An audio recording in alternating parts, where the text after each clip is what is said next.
Pinupuri ka namin, O Diyos, Ama, Anak at Espiritu Santo.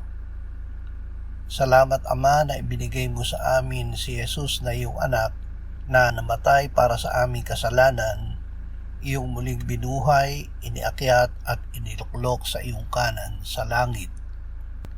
Salamat na ibinigay mo sa amin ang iyong banal na Espiritu at sa pamamagitan niya ay ibinuhos mo ang iyong pag-ibig sa aming puso.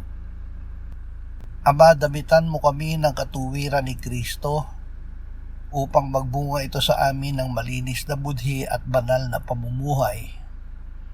Naway dumaloy ang iyong kabanalan sa bawat aming salita, gawa at pakikitungo sa aming kapwa. Amen.